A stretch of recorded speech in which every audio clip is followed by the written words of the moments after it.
Good evening. Unit number 4, History of Philosophy of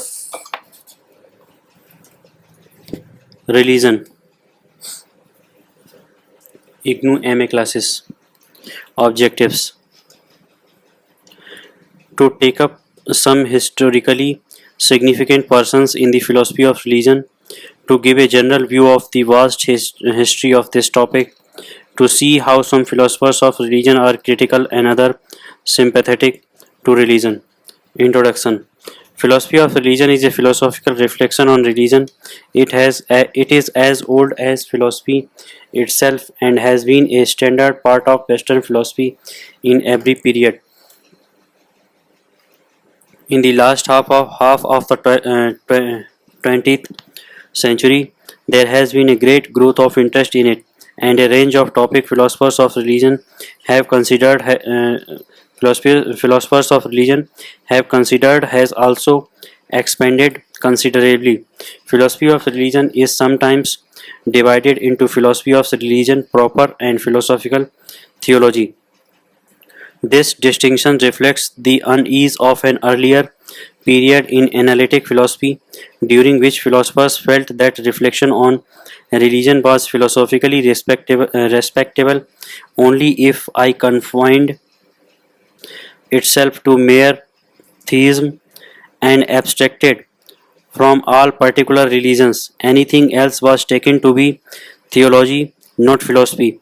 But most philosophers now feel free to examine philosophically any aspect of religion, including doctrines or practices peculiar to individual religions. Not only are these doctrines and practices generally philosophically interesting in their own right, but often they also raise questions that are helpful for issues in other areas of philosophy. So, in the first part of this unit, we take up some significant themes as developed by some philosophers, sociologists of religion, and then give a general overview of the philosophers associated with this topic.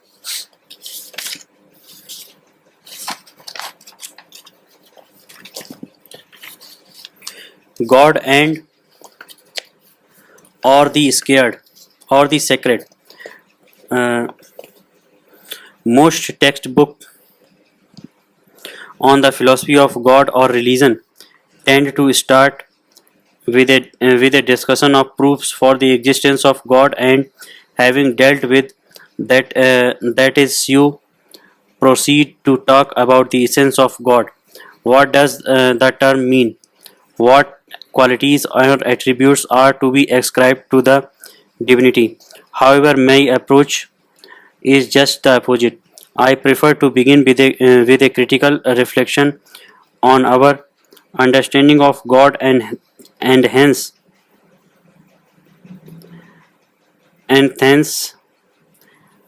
take up the debate on whether God's existence can be proved or not. The reason is that I, with many others, am quite convinced that the reason why one believes in God or no depends on the concept of God one has previously formed in life. If that concept is meaningful and seem to be not just no barrier to human growth and development, but a positive inspiration and support for it, he she will believe in God and only then cast about for proofs to justify his or her stance. Conversely, if a person has, in the light of his or her experiences and upbringing, formed a negative concept of God, is convinced that belief in God necessarily degrades human dignity, responsibility, and freedom, then such a person will become an atheist and as a result will assemble arguments against God's existence. God or the sacred. One naturally tends to think that the notion of God, though conceived differently, would be a kind of least common denominator in all religions. But this is not quite true. There are at least two great religions that have existed for thousands of years and are quite capable of an atheistic interpretation. Indeed, Their adherents are devout atheists. However paradoxical to some of us that may seem, I am referring to Buddhism and Jainism, the latter being the religion that Gandhi was born into. He, of course, was a firm believer in God, but if these systems are atheistic, why call them religions at all? One might quite understandably ask. Well, for one thing, they in common with other theistic religions offer some kind of redemption or salvation from the human condition of ignorance, sin, and suffering. They suggest ways and means to overcome our passions and attaining a depth of self mastery and inner tranquility. And isn't this part of the goals of all authentic religion? The most basic concept common to all religion, including the atheistic variety, is the notion of the sacred. Some religious people interpret this in this is but a deeper, little understood and lesser attained aspect of our own selves. Other remains equally convinced that this is something totally new and unlike anything that we can experience in ourselves or the world around us, something that cannot be simply identified with any limited finite thing of this world. The sacred,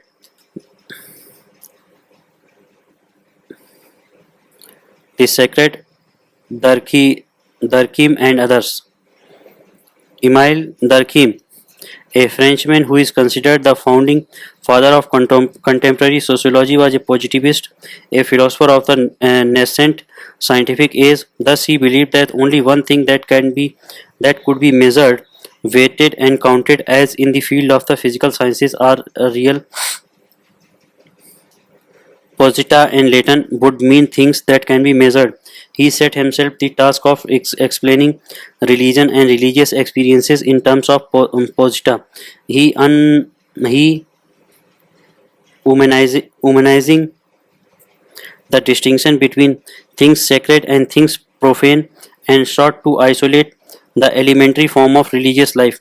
In other words, just as a scientist establishes particular elements, molecules, and atoms as the building blocks of the material world, he was quite convinced that with a little effort we would be able to separate out basic material units as the real element of the so-called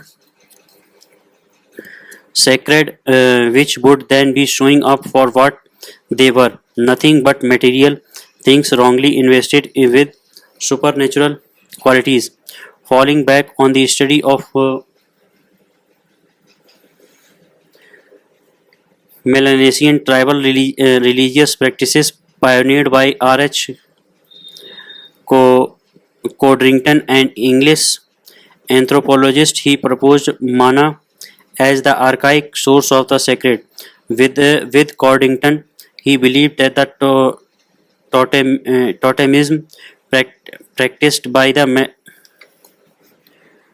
Melanesian was the most primitive expansion of human religiosity, and all our contemporary sophisticated religious practices and doctrines were no more than more complex elaborations of the same. In tribal worship, they emerged a strange, fearsome force called mana, especially in the Frangide ritual dancing around the totem pole, which accrued to the totem, symbol of the tribe or clan. It was believed by the natives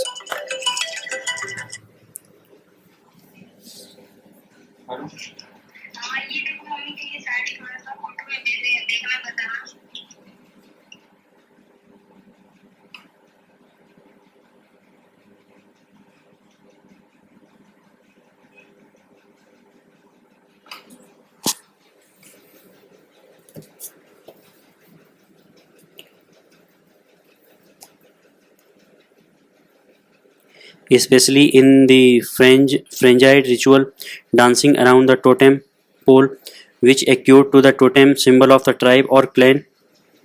It was believed by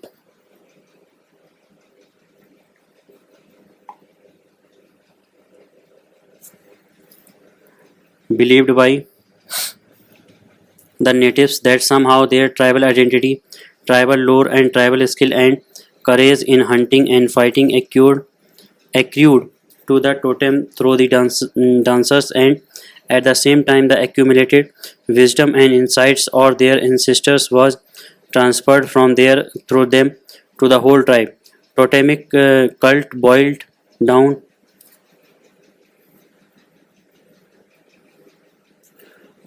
to the cult of the clan, and the gods were the people conceived symbolically. Thus, religion, God, the sacred are nothing but useful ways to teach primitives how to be loyal to and integrate themselves fully into tribal society. Thus, having discovered the empirical identity of Mana, Dukim was quite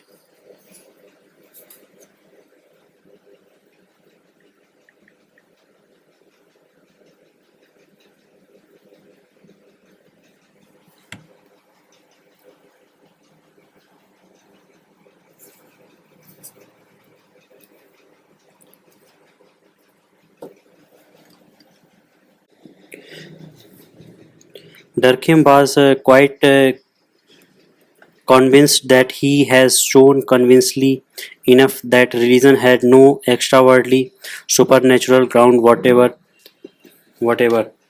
Two contemporary scholars, both French and both Freudians, offer views along the same line. Laura Macarius and Rene Girard, both of whom published their research in 1947. The former links her conclusions to issues linked to sex and gender biases. The latter links his findings to the sublimation of our alleged instinct for violence. Maca- Macarius traces the origin of the sacred to the sense of awe with which the primitive mind was accustomed to regard blood and the various taboos associated with it.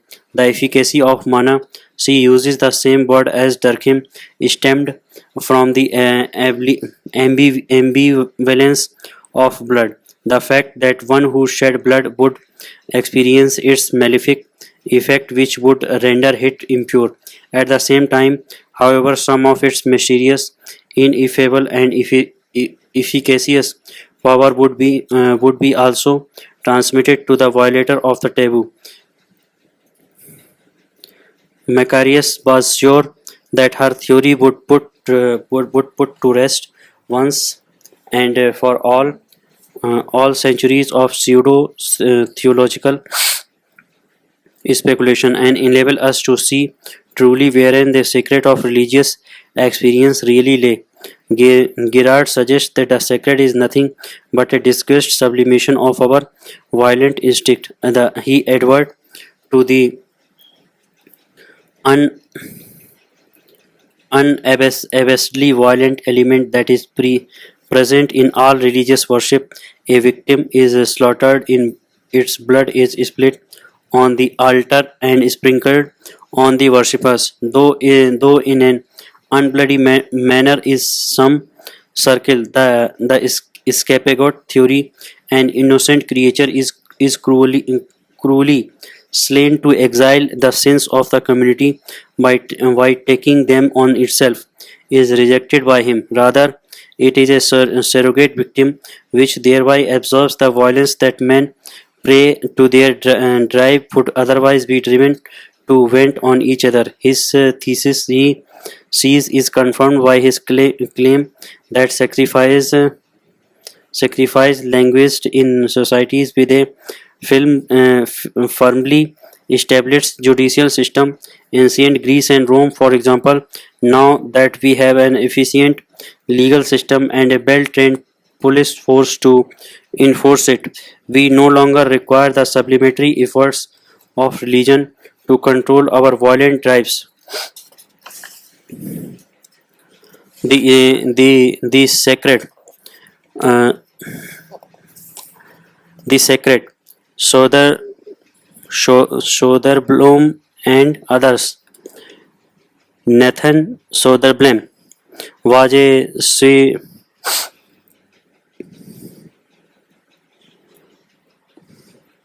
was a Swedish one of the pioneer in the study of comparative religions at his native University of Uppsala, Sweden. He wrote a significant article, Holiness, for the Encyclopedia of Religion and Ethics, which proved to be a landmark in the development of the philosophy of religion. The sacred is the most important word in the religion. It is even more than God. He tellingly remarked. He then went on to say why for a religion can really exist without any conception of the divinity, but there is no religion without a distinction between the sacred and the profane. Next, provides us with a kind of descriptive definition of the sacred. It is an entity mysterious and bound up with certain things, events, or actions. Action. Finally, he subdivided the sacred into two constitutive parts, one with a more positive connotation, mana, a beneficial, efficacious power, and another with a more negative connotations, taboo, implying the notion of danger or of interdict and prohibition.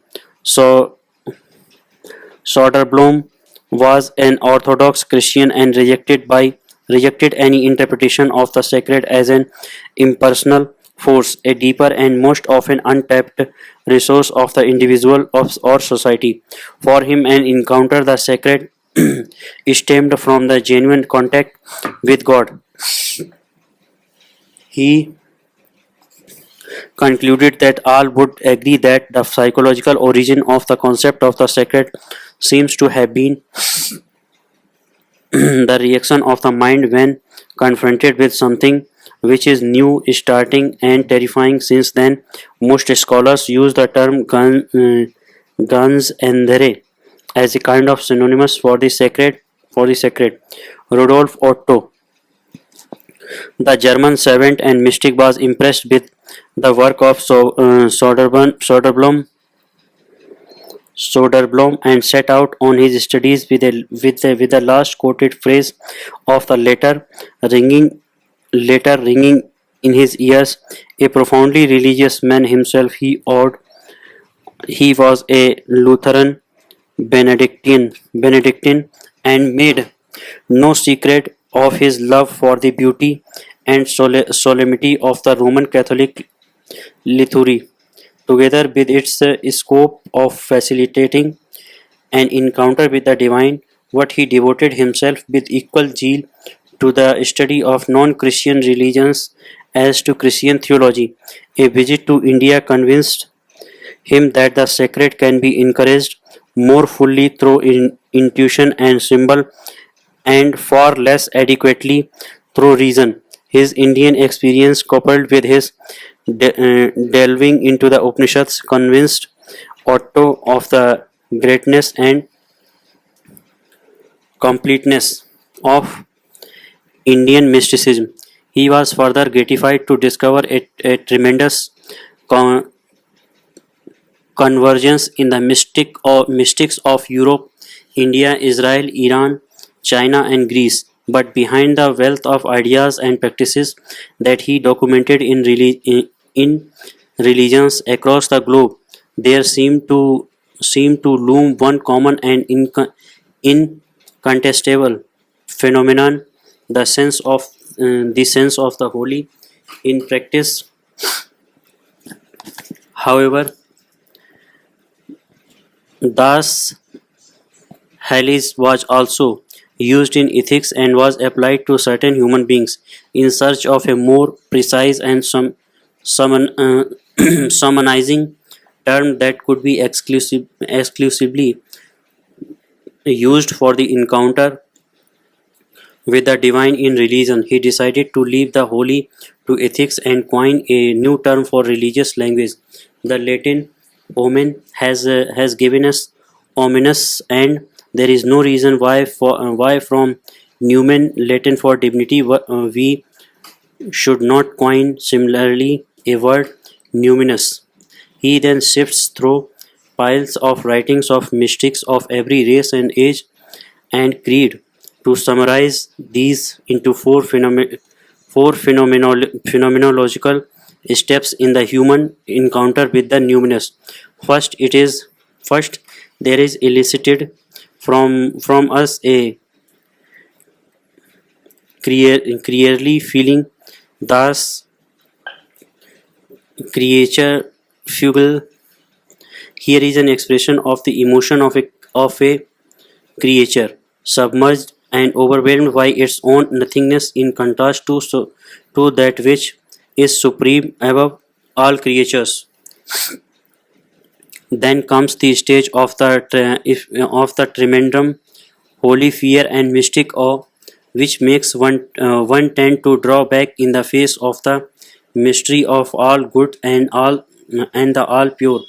This is practically simultaneous with a kind of contrary movement which he uses two Greek words to describe, mm, eusbia or illuvia, overwhelming urge from deep within to express one's feelings through deep pity and cultic acts. Any authentic cultic rite, Otto unceasingly reminds us, must issue forth in a powerful confession of the mystery, the wholly other, the totally transcendent. This culminates in the final experience of the fascinance, the fascinating, that which seduces, uh, enraptures, and draws human into bliss. Mirka Iliad, the celebrated Romanian scholar of religions, arrived in India in 1928, studied at Calcutta, and produced a brilliant doctoral thesis on yoga.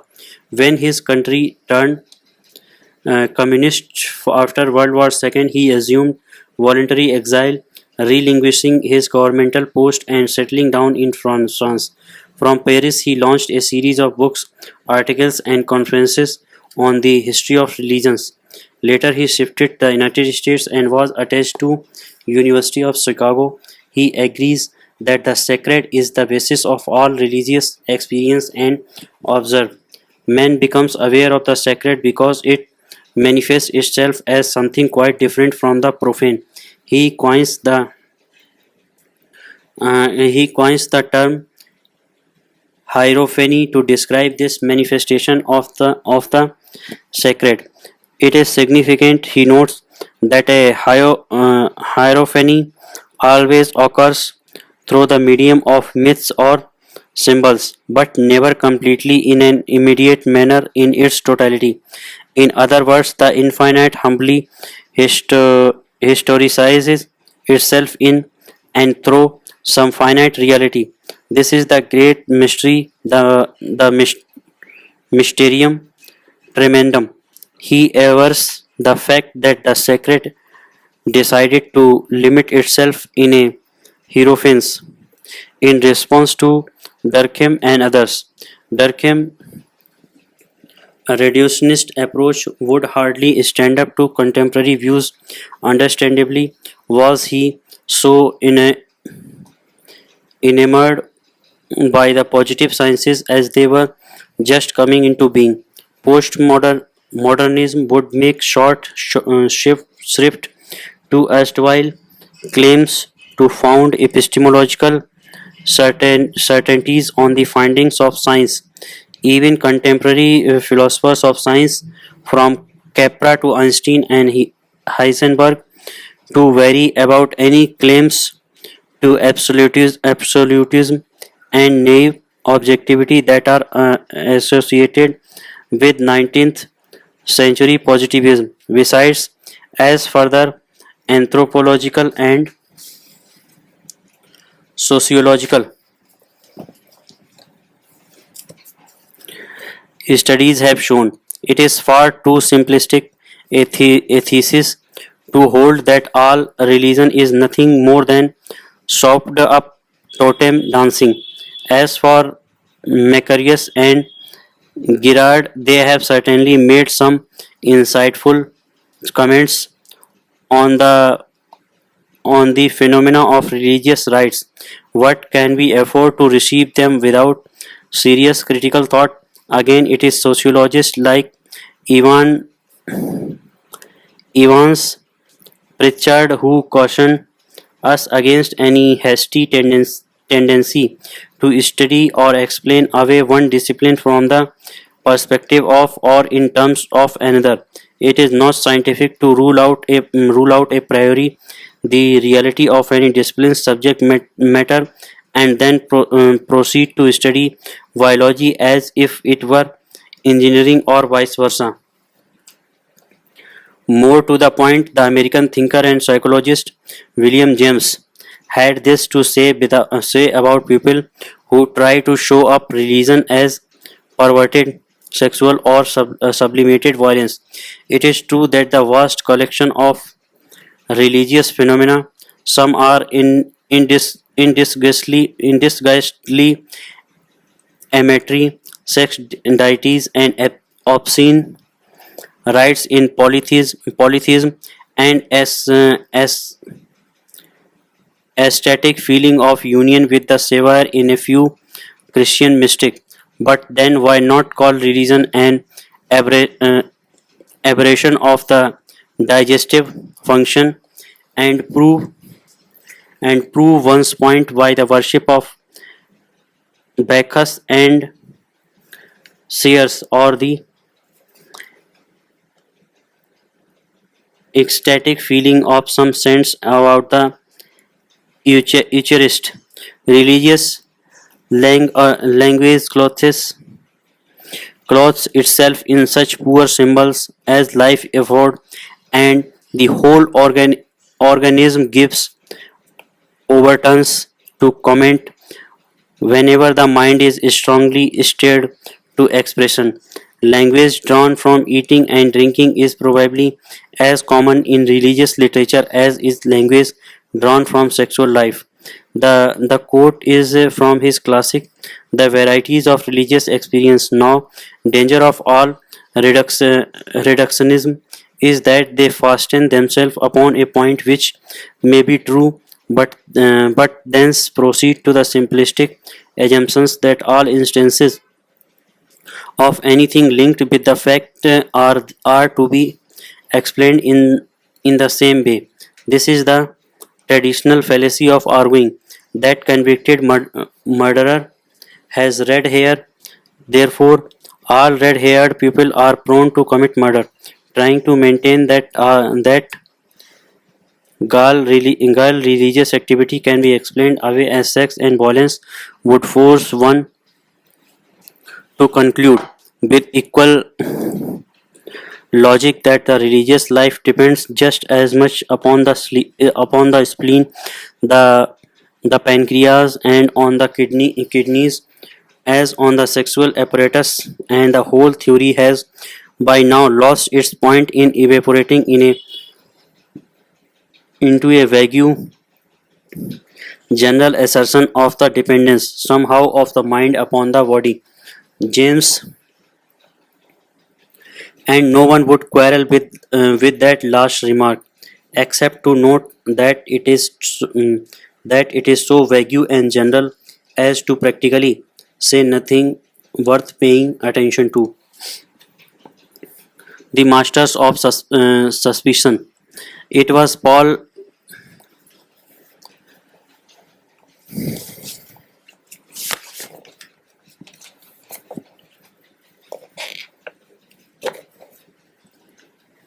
It was Paul Ricoeur, the devout Christian French phenomenologist, who dubbed the atheist trio Nietzsche, Marx, Freud masters of suspicion, since they in effect have taught us to be suspicious of hastily assuming that we have had mystical experiences. Oftentimes, they point out what we were really encountering was nothing divine or supernatural but some little understood and unhealthy aspect of ourselves. J.P. Stern in his deeply slim, masterful work Nietzsche summed up their perennial critique of religion. They saw their undertaking as the solving of a secret, and all opposition to it as a conspiracy of men with vested social interest, though Marx of men with vested space, moral and religious interest, thought Freud of men who choose to be only half alive and resent the few who live generously and dangerously through Nietzsche. Karl Marx, according to the father of all leftists, religion is the opium of the people. This is one of the world's most famous quotations. What is not so well known, however, is that he held that it was the oppressed people who dose themselves with opium, a painkiller in Marx's days to deaden the pain of their sufferings. It was not the oppressors who gave it to them to make them keep quiet. Now, there is nothing wrong with making use of a painkiller when there is no way of removing the source of one's pain, as in some cases of cancer or in a post-operation situation. What if one has say a thorn in a foot? The proper remedy would be to remove the thorn, not leave it there and take painkillers. Marx is quite right in attacking all those victims of social injustice who, instead of rising up to challenge their oppressors and demand their just rights, resign themselves to their lot for pie in the sky when they die. And when such is the case, we cannot but endorse Marx's critique and do all we can to extirpate such pseudo religiosity, con, consign, conscientizing the people to put forward concerted action for justice. However, not all religion functions as an opium, nor are all believers miserable and oppressed people. Authentic religion, far from being the opium of the people, can be a catalyst for revolutionary action for justice, as the activist of liberation theology and philosophy. Friedrich Nietzsche. Friedrich Nietzsche. Granted, Nietzsche ended his days in an asylum for the insane. Granted, many of his strident rantings against God and religion appear to warrant no more attention than we'd give to the babblings of any madman. But behind and the apparent arrogance and decidedly schizophrenic utterances, there is a solid vein of critical truth that would be foolish and irresponsible to ignore. His charge is that a religion in general, and Christianity in particular, has proved for a good many people a pious subterfuge for cowardice and mediocrity, masquerading under the virtues of humility and resignation to God.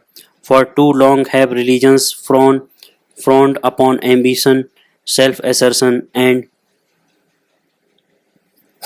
courageous initiative, overstressing counterfeit for meekness and gentleness.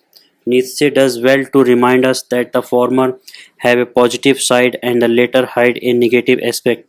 On the other hand, a disproportionate emphasis on the mainly virtues without situating them in their proper humanizing context can lead to the worst excess of colonialism, oppression, and Hitlerism. Sigmund Freud.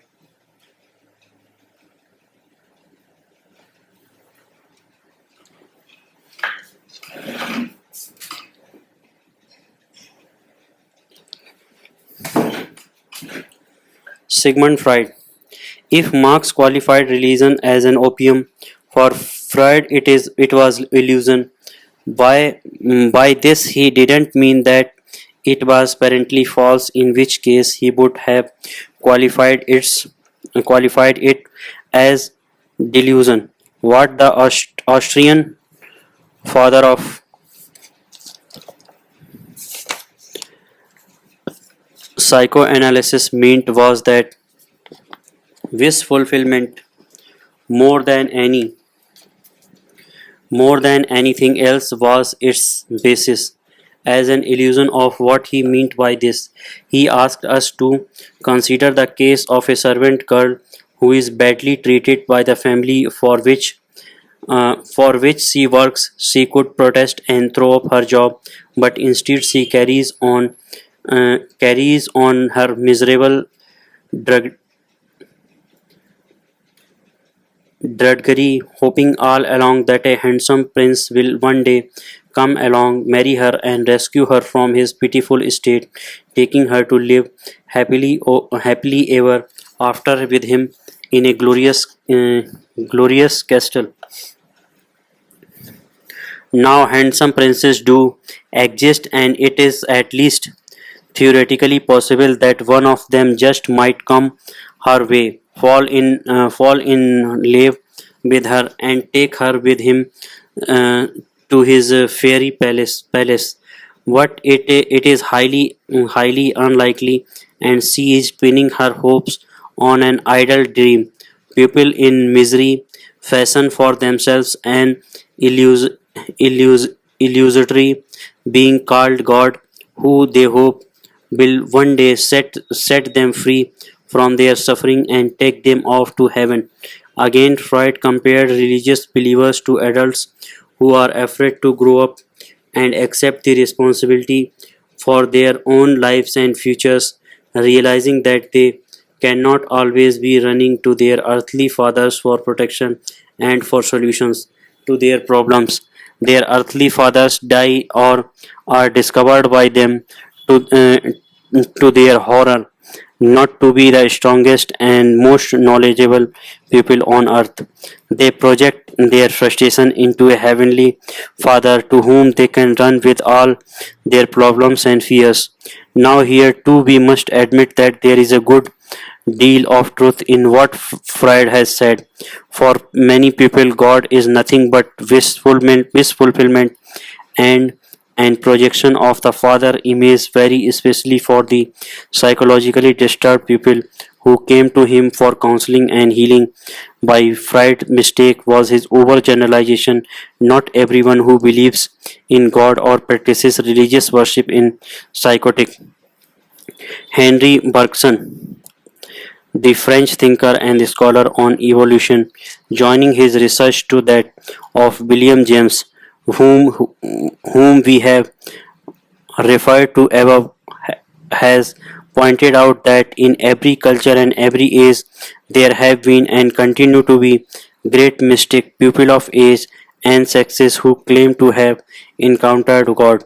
Now it is possible to study their life and writings and dismiss many of them as cranks, social misfits, psychologically deranged people who had consciously or no fabricated such mystical experiences out of their own inadequacies, insecurities, and fears, seeking thereby a kind of escapist solution to their worries and anxieties.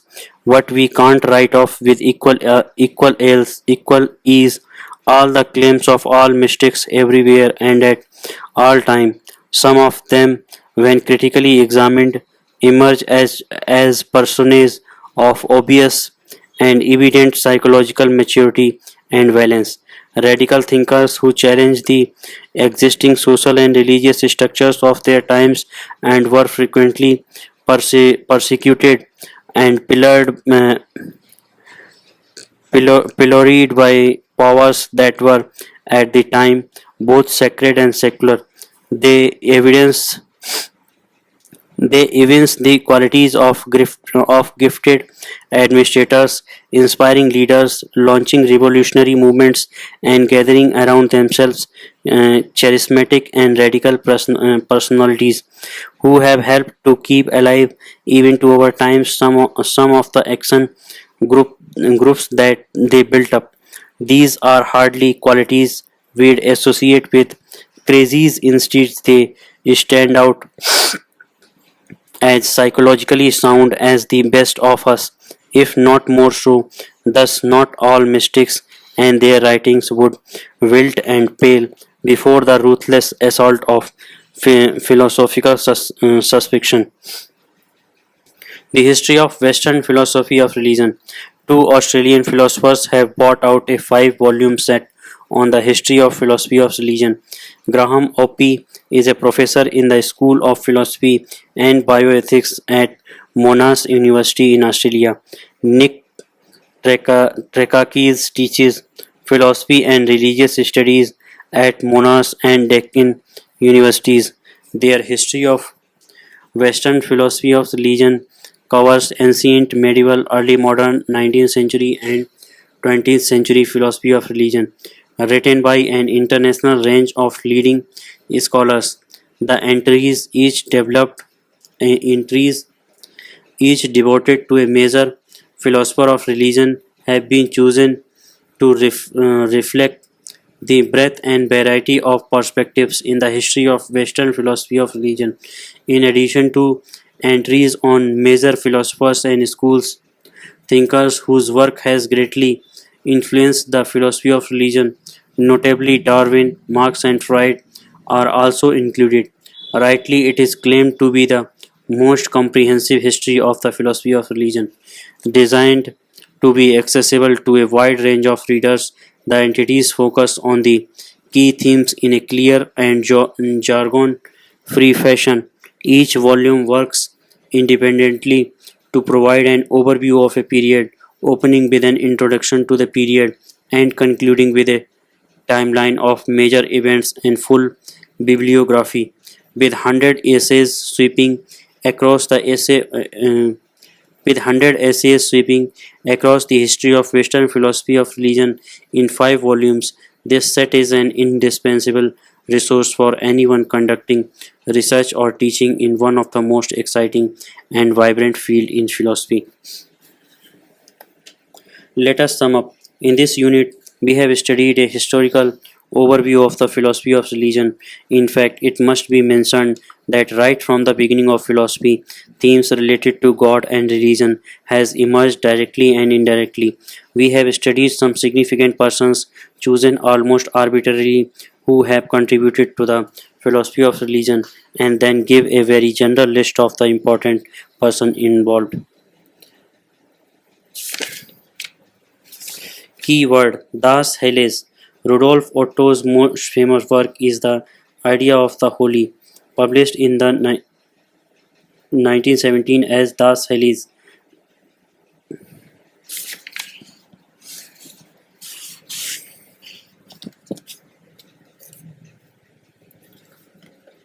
Hierophany, a visible manifestation of God to humankind. Mana. Mana is an indigenous Pacific ancient Islander concept of an impersonal force or quality that resides in people, animal, and datably inanimate objects. The word is is a cognate in many Oceanic languages, including Melanesian, Polynesian, and Micronesian. Thank you.